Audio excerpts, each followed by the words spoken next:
Hello, I'm Frank Stanisci of CFL Talk. Welcome to the Spanglish World Network on Zingo TV, channel 250.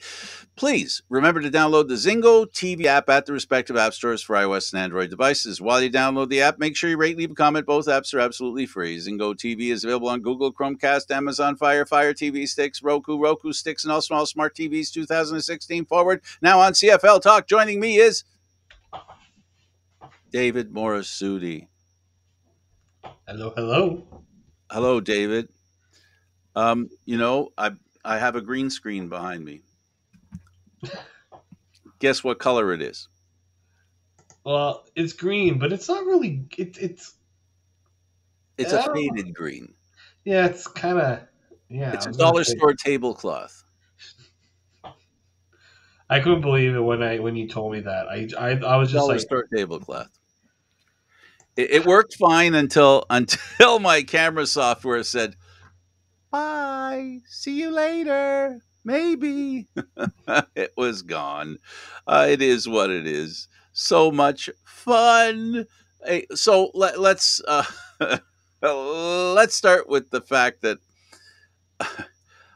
we have to start with the game between. Every year it's the same thing. Coaches get fired, and all of a sudden, I don't know what it is. Teams all of a sudden play better. They play over their head, and Ottawa. And I kind of predicted this because it seems to always happen. There's that first game. It's that extra adrenaline. It's that Mhm. you got nothing to lose situation where you're starting from scratch. The coach um, is he's what he's got a week into coaching, so it's not about coaching, it's just a mindset. I really think it's just simply a mindset. They beat Montreal. The Ottawa Red Blacks beat the team that you and I both think they before this weekend they could have possibly ended up in first in the Eastern Division. um Ottawa just rained all over that parade. I wasn't surprised that they were gonna try to because I was on the show and I said it was not looking good for Toronto to be losing games and then having Montreal behind them, and they had the easier schedule. And then Ottawa literally said, "Here, hold my beer. I'll take care of. I'll make sure that that doesn't actually come to fruition." They said, "Hold my six pack." What are you talking? Hold my beer. They said the six pack, the 2-4, name it all. oh Yeah, yeah, no, they Ottawa's a much better team than their record indicates. The biggest problem with Ottawa has been and will be at quarterback. yeah, quarterback. It's their offense has continuously held them back all year, right? They just don't have the offense that you go and you say, you know what? Like this is a team that's gonna put up 30 points. They're not gonna win if they put up 30 points. The thing is their defense has to give up less than 30 points. But then against the Argos, especially, it was the Ottawa offense that was giving up more points than their defense was. So yeah, I think it was just the the message needed to change because once the coaching noise gets out there, it becomes a distraction. I don't care what anybody says, but once it's out there that a coach is on the hot seat, you can't tell me the players don't feel that pressure at all. And that was, I think, what was going on with Ottawa, especially on the offense. Like these are proud players. They want to play for each other and all those things. But that wasn't a team that was playing for each other. But in the Thanksgiving game against Montreal, that was a team that was playing for each other. They definitely were. And Bob Dice ends up looking like a hero. This is a guy who's a well traveled coach, a very experienced Canadian Football League coach, leads his team to a victory. Um, I don't know. I don't know what the odds are on them winning a few more in a row. If they do, it's going to be kind of hard to take away the reins from Bob Dice. Well, here's the thing: if you're Bob Dice, he had a chance when he took over for Corey Chamberlain in Saskatchewan. That was the first. So he's been in the situation before. he just never got the gig. But Yeah. now, if you're Ottawa, you kind of want Bob Dice to do well and succeed because I bring up the coaches cap. I don't know what Bob Dice's coaching contract is like. I don't know if they have to renew it for next year. But if they don't have to renew it, he does well. You found yourself a head coach, or at least someone with the experience, and then he finds a coordinator that he can work with on offense. It's easier to find coordinators than to find head coaches. Well, especially head coaches who understand the Canadian Football League. There are idiosyncrasies that need to be learned. There is a style that is CFL centric. The CFL is the CFL, and it runs the way it runs. It's a league that plays differently than almost any other league, that plays football. I mean, it's a unique game requiring unique coaches with a unique ability to be successful based on experience, and you need to have a lot of Canadian Football League experience, which Bob Dice does have, and there are a few other coaches out there that have it as well. Right now, though, because of Nick Arbuckle's success, he threw it an 87.5% accuracy, 229 yards, but the key is the points made it onto the board. Every week we talk about quarterbacks that throw for 300 yards, 350 yards, and lose. It really, I've become less and less convinced that statistics are relevant in the Canadian Football League. No, here's the thing: statistics can be relevant when they show. You can use statistics to make any argument you want, right? Really can. Like right now, Argos fans are relevant in the fact that McLeod Bethel Thompson leads the league in passing yards. So that's one stat. It doesn't tell the whole picture, right? Um, but what I look for, and we were talking about Nathan Rourke before he got injured. By the way, we do have to talk about Nathan Rourke today. I do want to talk about it. We'll talk to him after this little segment. Yeah, but it's when the numbers overwhelmingly show when things are going good and when things are going bad. And I think that's where people get it wrong with the stats. You have to use the stats properly. You can't just say he leads the league in passing yards. Okay, but what's that supposed to mean? It has to be meaning when you bring a stat up. Or, oh, this team leads the league in interceptions or turnovers. Okay, I can deduce from that this team is likely not a good team if they're leading in turnovers. Like things like that, you have to, when you're bringing up an argument like that, you got to deduce it as this is the reason why it's a good thing or a bad thing. Yeah, well, I'll explain it in another way, which is clear, and that is that it doesn't matter how many yards you put out there. It doesn't matter the percentage. It doesn't matter how many two and outs you have. It all matters. But one thing's for sure. One thing's for sure. What matters in the Canadian Football League is the red zone. That's something that's becoming abundantly clear in this league, where the quarterbacks that win football games take the team to the red zone and convert.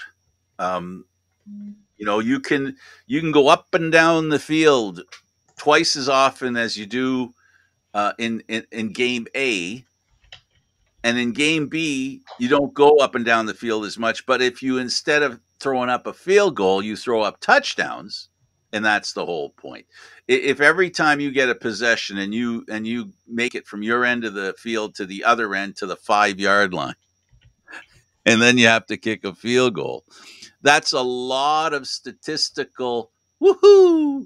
But unfortunately, it doesn't lead to anything but a field goal, which is only, it halves the score that you could have. So you need to to put together yardage of, instead of 229, you have to put yardage of 450 to get the same amount of points. So that's all it is to me. As far as, it's about efficiency. In other words, Time of possession's great. All these statistics, they all, time of possession, turnovers, all this stuff. It all comes down to, can you score? In the Canadian Football League, that's what it comes down to. Can you score? And if you can't score touchdowns, you got to score a whole gaggle of field goals. We've seen games won because the teams, throws up 7 field goals, 6 field goals. Imagine if they were throwing touchdowns up there. Yes. Oh, that's the big one there, right? I always when the field goals constant. This has been my issue with the CFL really for the last few years. Kickers, you need a good kicker in the CFL because you need to be able to get points when the opportunity is there. But And that's field not. position. And But field position. that's not when you're within. We're seeing teams go for it when they're on the 3 yard line and kicking field goals. That is not the CFL. To me, that's not the CFL I grew up on. But the reason Come on. is, and you know the reason why this is, Frank, is because you take the points when you get them, because you have belief in your defense to keep the score low enough that you can just chip away at a deficit or continue to slowly build up a lead, and your defense can hold the other team from getting touchdowns. And They got, that's the issue I have with it. yeah. You know, we don't want to talk about 4 downs, but good Lord. I mean, it's coming down to the point where if this is the kind of offense that we're going to have in the Canadian Football League, just let's have the 4 downs and stop pussyfooting around. Because if we're not going to have quarterbacks get the ball into the end zone, the game if the game relies on field goals for entertainment,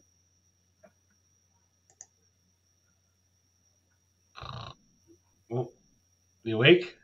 yeah, I'm awake. That's a sad thing too. Just I know, but no, I'm just saying, like, uh, it's like you're you know, watching a game and you're just like, you're trying to watch and keep yourself up, but it's like, there's times where it's just like, let's get a little excitement here. Let's build.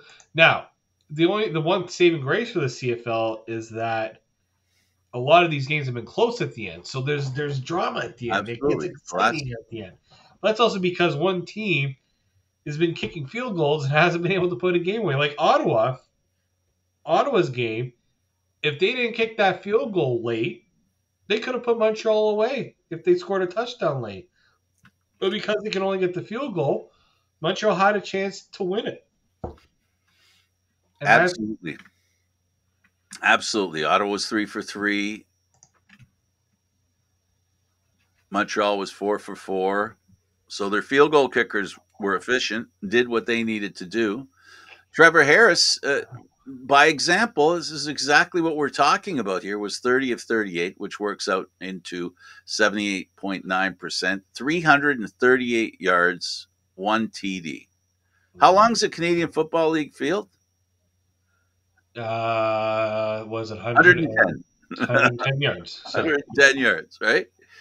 That's up and down the whole field 3 times. 1 touchdown.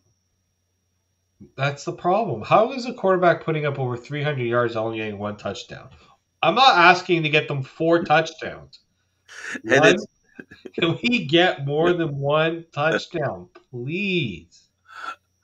that's the issue. And then you have Nick Arbuckle, who played a great game by people's definition, didn't score a touchdown, didn't throw a touchdown, didn't throw an interception. Neither of the quarterbacks threw an interception.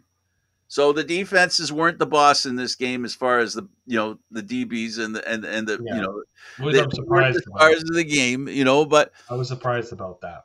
yeah, and so you want to go further into what I'll call the CFL tailspin right now when it comes to scoring.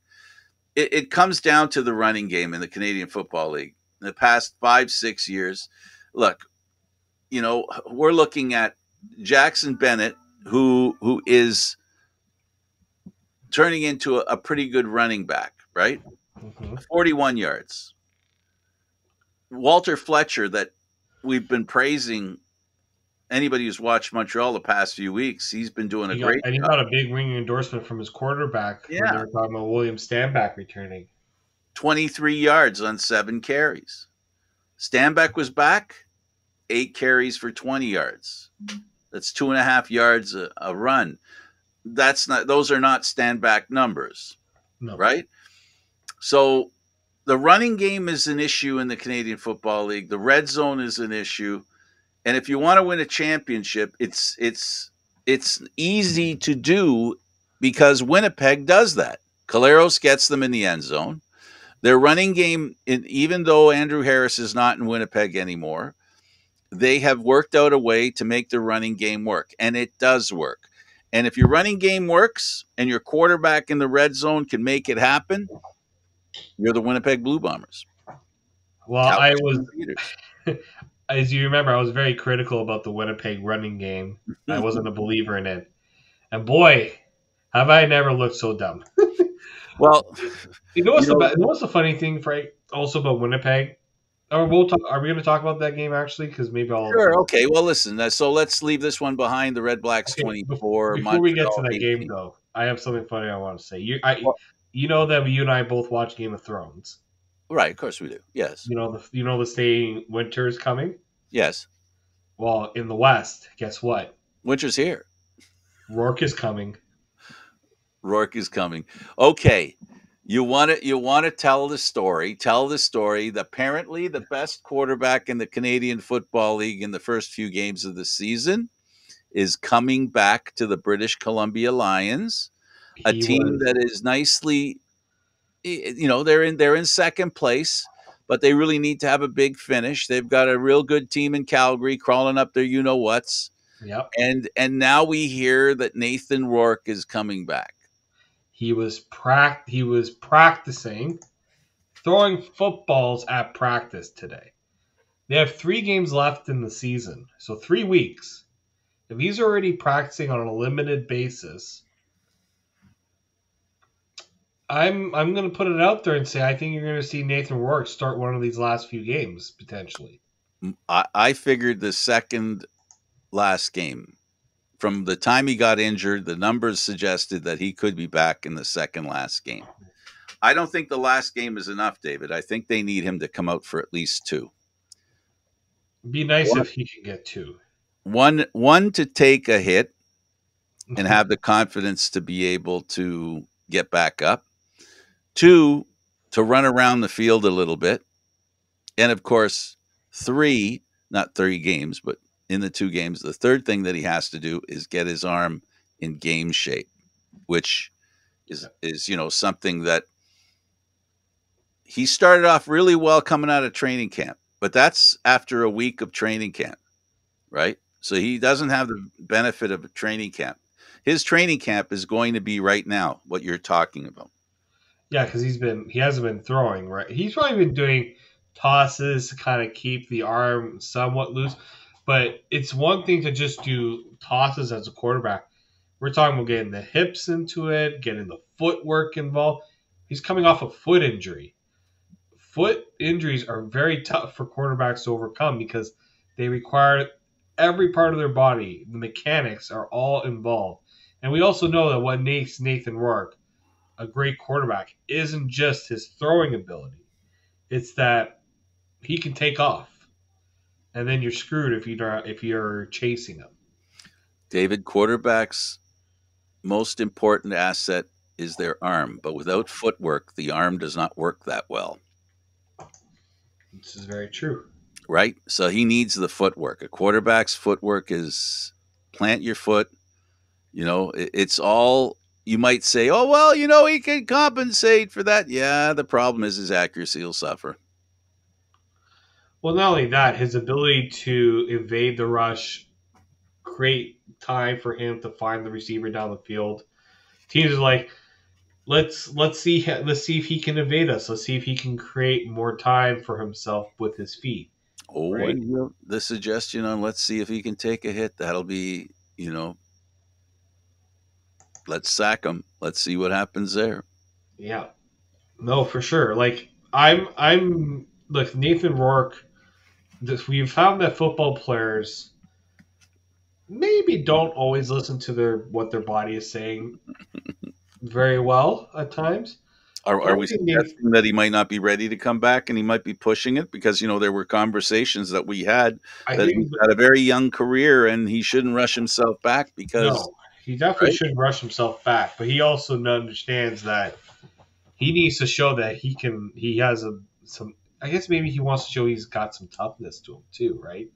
He might not be 100% when he comes back. No player ever really plays at 100% during a season. There's always something. Hmm. But I think he wants to show like, okay, no, I'm capable of coming back from an injury like this. I can. I'm not just going to lay down and say that it's tough luck. I'm done. There's a possibility to come back. These guys are gonna do what they can. That's what makes He's a these talented athletes. player. He's a talented player, and he's confident. And there's no reason for him to be less confident. There's going to be an adjustment period going from being injured to back into full steam ahead, right? So this guy is a talent. I can see him as if he gets 2 games, he's going to be a problem in the playoffs since he's not going to be getting a bye, Yeah, and the odds are very good, right? It'll be Calgary and BC. yeah. It's going to be an interesting. It's going to be an interesting end to the season because that second place is still a little up for grabs. There's a bit of you know, Calgary needs to get real lucky in these last few games. Gets a little help if they want to finish ahead. I think it's important who is the road team in this game. I can imagine. I can imagine how important it is for those BC fans to get that home game. Oh, I mean, it would mean a lot to them, right? Like, I don't like. I didn't even bother to check what their road like which team is better at. I think yeah. See, like Calgary, like for BC, it makes no difference. They have almost identical records at home and away. Calgary is actually better on the road than they are at home.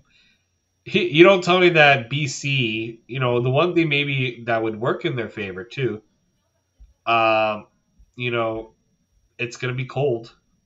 Injuries tend to flare up more in cold weather. So maybe they're just like, let's get that first playoff game in a nice, cozy indoor stadium, the only one in the league, rather than have to go to Calgary in November, where it could be quite. It's early in November, I get that, but it's still November in Calgary. It's not going to be pretty. No, it's not. Absolutely not. Unfortunately, it's Winnipeg that's next, so they're not going to completely avoid it. No. Let's talk about real quick Edmonton and Winnipeg.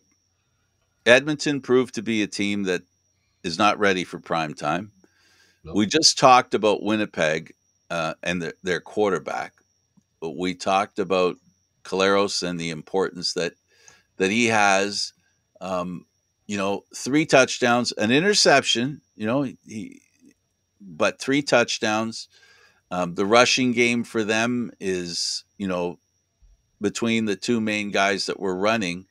They're 88, 80 plus yards, which is good for today when you consider what we're looking at is less than 50 everywhere. Yep. No, that's very true. And I think the one thing I wanted to bring up about that game was it got to the point where they took out Zach Collaros and Drew Brown throw, throw like his only completion of the game was a 65-yard touchdown, and it was a beautiful throw. It's a beautiful catch, and it's just that's when a team is just solid all the way around because they can bring in their backup quarterback and nothing changes. And their number 3 quarterback. That too, yes. Technically, Prukop because he's used a lot in the rushing game. I wanted to bring this up too about the stats in that Ottawa Montreal game, and it's gonna be true in a lot of these games. But Caleb Evans had what 2 rushing touchdowns in that game. can we? I understand it's great to score a touchdown. It's not easy, but I think quarterbacks that get the 1 yard sneak maybe shouldn't be boasting as much when they score because that 1 yard of separation of the line of scrimmage really gives the quarterback a lot of favor. And I don't really think it. Like, if they took that away, I think teams would have to look at different options to do those goal line. Like, you're not going to see goal line sneaks as much when there's not that 1 yard separation. That was something I forgot I wanted to bring up.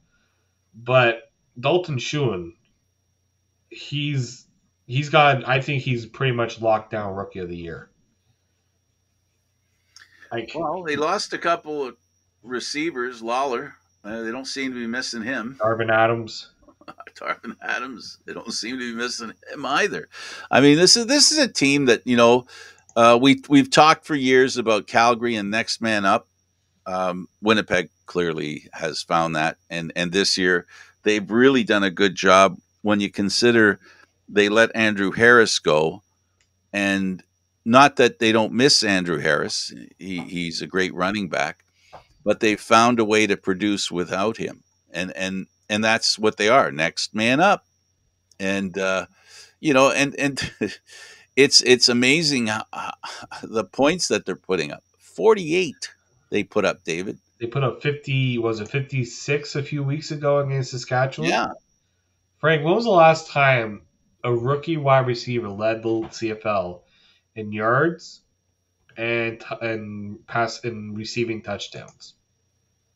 I'd have to ask somebody because I'm not even sure myself. in their 16 games they've scored 482 points. But here's the thing, BC's only played 15 just like Calgary, and they've scored 445. Calgary has scored 462. That snuck up on me. You know what? Calgary has been a very consistent scoring team. Well, for Calgary, it's like they had the one blowout against Edmonton, but every week they're scoring. Yeah, they're consistent. Like Winnipeg, well, you might be surprised about how many points they've had, but they've had games where they've been under 20 points scoring. The game they lost to Montreal, that was one. The first game of the season against the Red Blacks. Like there are games that Winnipeg just hasn't been able to get anything going offensively. And then Absolutely. it inflates the score when they're putting up 56, 48. Like they're a team that has when they win big, they win big. And then like there's teams like as you said Calgary, each and every week you're kind of expecting them to be in the 25 range to score. They're kind of consistently where they are. You're not going to like see Calgary score like 13 points in a game. It doesn't really happen for them because they've found the right formula to win. They And the right definitely quarterback. quarterback running game too. They have Well, they're two the excellent. same thing for them. The running game is really important. It is no. It allows and it allows teams to have to respect the running game. So then the passing game opens up a little bit more. And I mean, we talked a bit about Dalton Schuin, but Malik Henry, second year in the league, he's over 1,000 yards, 8 touchdowns, and he wasn't even the main guy to start the season, right? He's behind a Reggie Bagleton, Kamar Jordan, like those guys Yep. always were getting the targets from Bill Levi Mitchell, but now with Jake Mayer, he's the one that's being the recipient of his quarterback's love. Let's say. Yep, and there's a lot of love there. Let me tell you, it's amazing. Um, when you look at Edmonton and you look at Taylor Cornelius, um, he's got great legs, right? He ran for 44 yards. He really didn't hit many targets. I understand the defense that he's up against, Yeah. and but I'm kind of not to talk about the end of the year for Edmonton, um, but I'm really disappointed in their season. I'm disappointed that Taylor Cornelius earned himself a 2-year contract. And not only earned himself a 2-year contract, Frank, but if you listen to some of the players that kind of, it was him and Jake Mayer. It wasn't just that they earned 2-year contracts, but 2-year contracts that came with a little bit of guaranteed money on them. Kind of the pioneers of this new thing that CFL players are looking for.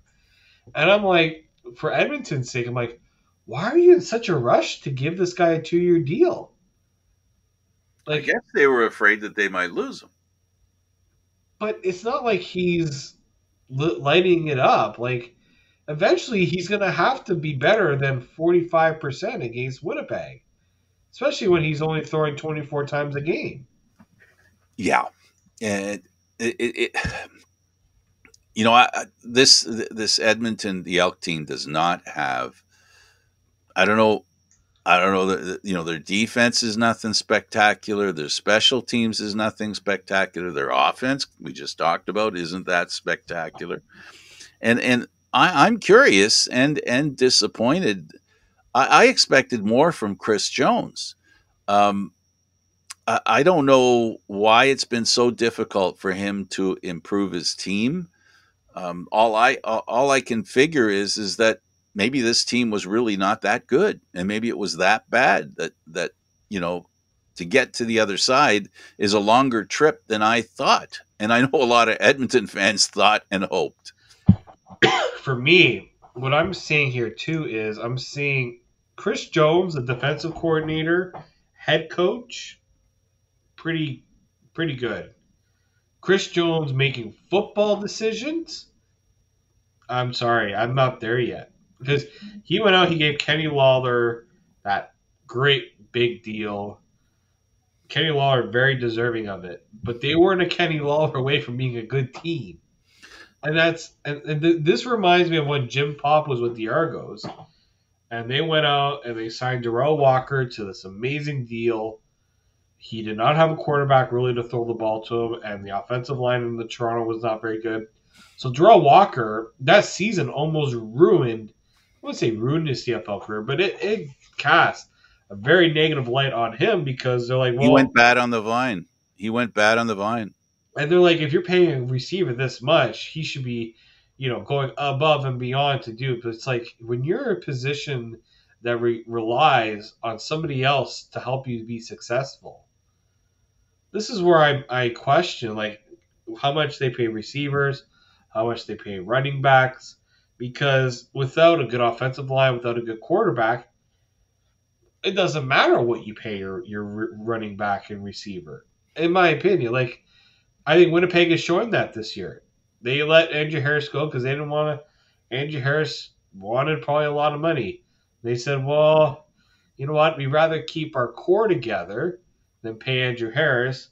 And here's Brady Oliveira filling in That's just really fine. what happened is that they had somebody that they could plug and play. They Yeah. had somebody that could do almost as well as Harris for a lot less money. And then they were able to spend that money elsewhere. That's the cap at work. The cap, the cap more. There was always, he's back with the Argos again. The former head coach Jim is back with the Argos, and he used to say all the time, um, a player hits it big on the team, does really well. He's already looking for his replacement. And that's the way the CFL is. Well, especially when the CFL cap hasn't increased, but then Kenny Lawler sets a new record for receiver pay, and it's just like, but the cap hasn't gone up. Where's the money coming from? Obviously, coming up from places that's making the team not be as good. You know, Hence my reasoning behind the Taylor Cornelius deal, which is, did Edmonton see a good deal for themselves and say, let's just get it done and we'll work with it, or was this more so Edmonton thinking that there is something there, but man, they're gonna have a lot of work to do to get Taylor Cornelius to look like a respectable quarterback. Because, in my opinion, I don't see it. I just don't see a quarterback and say I'm worried about going up against Taylor Cornelius, on any given night. I'm not. If I'm a team, I'm not worried about going up against Taylor Cornelius. The cap, by definition, requires that you find bargains. Yep. You've got to have the guys that you pay because you don't have any choice. You got to pay that guy because, or the couple of them, they're that good and hard to replace. You got to find other players you can replace. You got to find bargains. If you find the bargains, then you have a great opportunity to be successful, and you're able to keep the core players together, which ultimately is what the Andrew Harris thing's all about. They weren't able to keep Andrew Harris, but they were able to keep some other players. Maybe um, you know we'll see what happens in the playoffs. I mean, right now the Winnipeg Blue Bombers are the team to beat. Yep. Right No, now, very much so. Calgary and BC have something to say, and they'll have some time now at the end of the season to make that statement. We'll see what that statement is. So for now, the Blue Bombers 48, the Elks 11. That's a given. That score is not a surprise in the truest sense. It's not a surprise. Week 18, yeah, the first 18 weeks of the season, and this one in particular, the first 17 and this 18th one, Winnipeg did what it does. Unfortunately, Edmonton did what they do, Exactly. and it is what it is. The next game is Hamilton defeats Saskatchewan. Now, this game isn't as big a surprise as the Ottawa Montreal game, but this game had as much impact on the standings, if not more, than the Ottawa Montreal game. This is the game that we talked about, and I talked about it before. That you know, if Hamilton wins out, they make the playoffs, Yep. right? So as long as they match mistakes with Saskatchewan, and by mistakes I mean losses. If here on in Hamilton loses, wins that extra game that I talked about that they have, that game in hand, then it becomes an issue of only matching Saskatchewan. If Saskatchewan loses, Hamilton can lose. If Saskatchewan wins, Hamilton has to win. Because of this victory, 18-14, Evans looked really good. Hamilton looked really good. Saskatchewan looked, this sounds like what I just said about Winnipeg and Edmonton. This is who Saskatchewan has been since very early in the season. Um, I'm going Mistake. to disagree a little bit. I didn't think Dana Evans looked very good. What looked good for Hamilton was they finally did what I said they needed to do. Mm-hmm. They ran the football. Frank, I said last week they need to run with the football. Guess how many times West Hill, how many carries he had? 25. I was like, oh my God, he can have over 10 carries in a game? That's actually possible. And that was the reason why they won, because they controlled the line of scrimmage. Dane Evans could have easily have lost in that game too, because he threw some very boneheaded interceptions and He had no mistakes, touchdown passes, two interceptions. I was right? trying to be nice to the guy, David. For No. goodness sake, the poor guy's had a tough season. Well, because But he's you're not right. doing it. West Hill made the difference. How many times have we seen this year a running back run for 132 yards? How many times have we seen that in the past? I'm going to go as far as saying 4 years. How many times have we seen it in 4 years? 132 yards I rushing. think the closest has been James Butler out in BC. I think Brady Oliveira he had a big game. This you don't see it often. You don't. How about this? When was the last time a Hamilton running back did that type of damage? I agree. That's been a problem for him. I've said it for the longest time. They need to get the running game going. You play in a stadium that does not favor the passing game. When that wind is chucking, the football ain't going anywhere very easily. So let's use the running game. Your offensive line can now, it's easier to run block than to drop back into pass protection, right? Keep your quarterback upright, keep him from having to throw costly interceptions. So I applaud Hamilton for sticking to their strength, but they're right now their ceiling is what Dane Evans can do on a game by game basis. And right now, the ceiling isn't very high for Dane Evans. And that's why Hamilton, yes, they control their destiny, but Dane Evans is going to have, unless Matthew Schultz comes back, I think this, the minute Matthew Schultz comes back, Dane Evans is not starting. Nah, I just, this I is don't think they have confidence in him. And I, I I don't think he has confidence in himself right now. I was trying to be a little nice. I mean, you don't throw two interceptions. I mean, the poor guy has had a tough season He with has injuries. had a tough Hamilton's time. had a tough time, and you're so right. You know, you're so right that you know he won't be the quarterback if all their quarterbacks are healthy. No, he won't be the starting quarterback. He will continue to, and you know what? Depending on their roster, the way it works, he might not even be on. He might not even be dressed.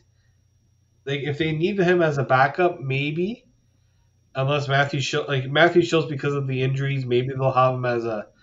But if they want some roster flexibility, like there's been times where he hasn't even been dressed. But I think now when you have the running game there, you might think otherwise. You might think that it'll be more important to have a different position flexibility out there. Well, he has been the quarterback for two Grey Cup losses. Yep. For 2 years, he has battled with Mazzoli to be a starting quarterback. Proved at least to the coaching staff that he was the better quarterback. It's why they kept him, why they let Mazzoli walk. And he has had nothing but frustration, you know, going back to those two Grey Cups and this season. This poor guy, he has mentally, he has been through the meat grinder, David. Yep. He's going to need a major reset. And if this season doesn't, if he doesn't or is unable to throw up a couple of good games before the end of the season, you know, he may not even be a Hamilton Tiger Cat because Hamilton right now, you know, Mazzoli's gone because he couldn't get him there, Yep. and they thought Dane Evans was the guy that would get them there. Dane Evans isn't doing it, and yet I don't think it's his fault. The Hamilton Tiger Cat organization, whether we want to admit it or not, or whether we believe it or not, is in a rebuilding year. Involuntary, but they're in a rebuilding year.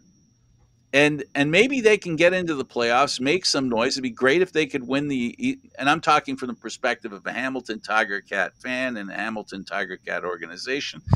If they could sneak in and beat Ottawa in for one game and beat Montreal or beat Toronto like they did last year, their season will be salvaged. You know, and that'll help with the confidence. But you know, the whole thing here is that Dane Evans has not been able to stay healthy. Dane Evans has not been able to not throw interceptions. Dane Evans has not had, you know, ball security has been his worst enemy. Forever, it's been a problem for him. And it's cost them in the Grey Cup. It's cost them in the past couple of seasons. And like I said, I tried to be nice, but it's kind of not being truthful. And I wish I hadn't have done it. I was just trying to see if I could Well, it's a sneak. good thing I didn't agree with you because then we would Yeah, both. well, it's not a good thing you didn't agree with me. I was kind of hoping we could, because this has been a perpetual game after game after game after game with Dane Evans. He has not been a very good quarterback. We poo poo statistics, right? But Yeah. that statistic, the INT statistic, this year for him, you know, I'm trying to think. I can't remember the Argo quarterback's name. Um, if you remember a few years ago, I'm trying James to Franklin. remember who. James Franklin. Uh, Actually, I'm thinking even before him. Remember the quarterback that threw five interceptions in one game? You know, that's the kind of poor quarterbacking that Dane Evans is challenging. There hasn't been a quarterback that's thrown so many interceptions that a team depended on as a number one. You know, quarterbacks coming in, learning the game, okay, fine. But This is a guy who's supposed to have a handle on it. This is a guy who got number one money. And this year's been a horror story for him. And I think he's better than that. And he needs a reset somehow, emotionally, mentally. That's, to me, what I think his biggest problem is. He's had a tough couple of years. I mean, yeah, it hasn't been pretty. That's kind of putting it lightly, maybe. But I'm just trying to think of the quarterback. Are you thinking like Drew Willie? There's been No, Drew Willie, Logan Kilgore. Logan Kilgore. Oh, Logan Kilgore. Remember he had that game? I think he threw 4 or 5 interceptions in one game. probably it was probably honestly it might have been in that 2016 season where the Argos were just Horrible. god awful. And that unfortunately, that's why Logan Kilgore isn't in the Canadian Football League anymore. Oh, I Right? found it. He Yeah, retired, right? 5 interceptions against the Winnipeg Blue Bombers back There it on is. August 12th, 2016. He had 303 yards passing, a touchdown, with Were five were they interceptions. throwing the run backs on the interception and in his positives? Can you imagine? Yeah, okay. Let's talk about better news for the Toronto Argonauts. And of course, they did win. They beat BC, a pretty good team, and a game that, I got to be honest with you, I wasn't sure they'd be able to win the game. I wasn't sure. And then you listen to the phrase, the best worst quarterback, or the worst best quarterback in the Canadian Football League. Do you remember hearing that? I don't remember hearing that. No, that's what they were talking about on the panel, and some of the panelists got very offended by that. Um, but it's an interesting dichotomy that describes, or is dichotomic word or wording, that Mhm. that is used to say that, that they're it's like an oxymoron, right? To say that he is the best worst quarterback in the Canadian Football League is just a way of saying that he's inconsistent. But Yes. in this game, he had a couple of really nice passes, David. The touchdown was Yeah, a perfectly executed play. Something that they have really struggled to put together. Like Ryan Dimony was not happy with the offensive performance in that game, but he at least acknowledged that they made the plays that they needed to.